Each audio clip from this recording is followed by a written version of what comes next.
Here we are at Synergy Studios Move of the Month for May 2017 with Joy Yao and myself, Lynn Peterson.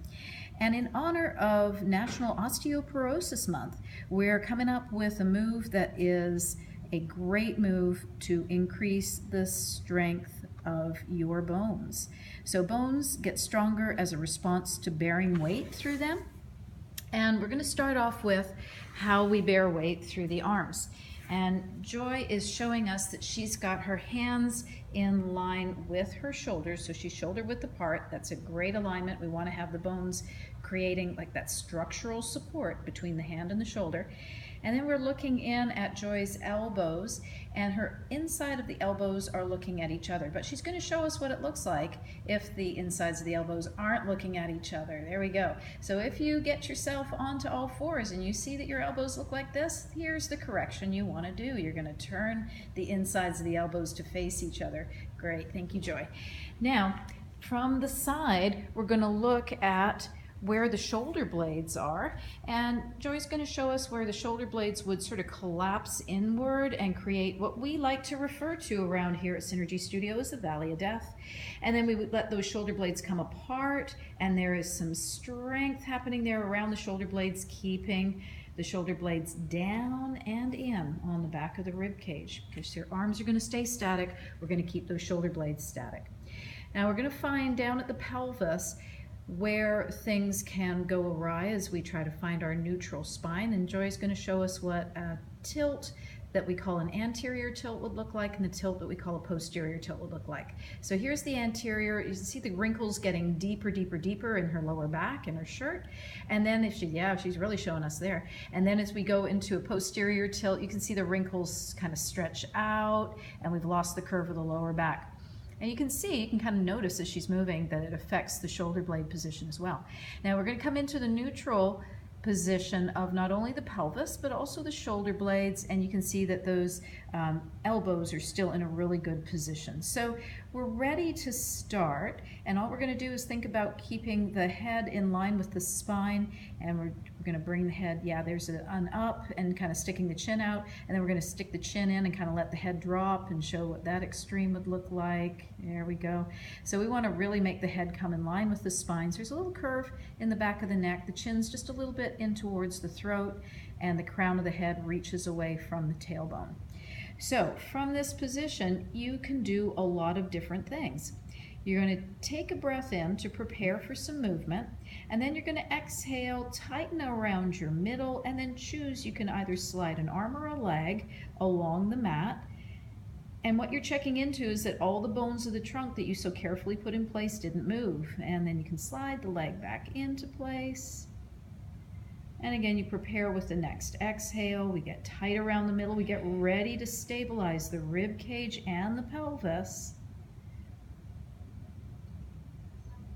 And then we slide back in, and notice Joy's hips. As she slides back in, she didn't have to lift her hip to accommodate her knee because she kept her pelvis in place. It's the kind of thing we're looking for.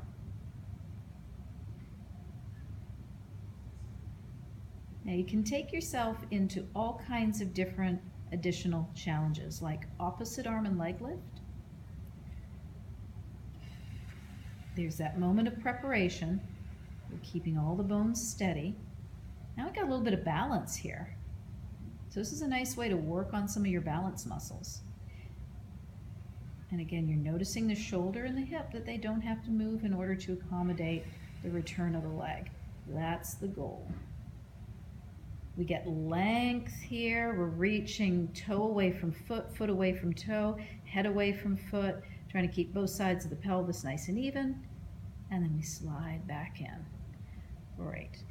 Now, another place that we can take this is a plank. So one of the things we commonly do here in the studio is we do some things in plank. So I'm going to have Joy come down onto her forearms as we get ready to come into a forearm plank. So now we've got our same shoulder blade concern, and you can see her adjusting her shoulder blades, kind of come down and in and be nice and secure on the rib cage. Elbows are in line with the shoulder joint. And then on the exhale, Joy's going to slide one leg out at a time so that she can come into her plank position. So the position of the foot is going to be where it's comfortable for you to bear weight on the ball of the foot.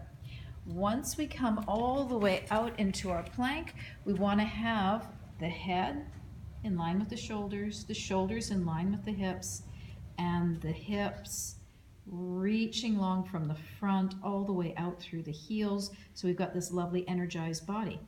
Now you can challenge yourself by staying here just as long as you can hold the position without going into any loss of pelvis, shoulder blade, rib cage, or head position.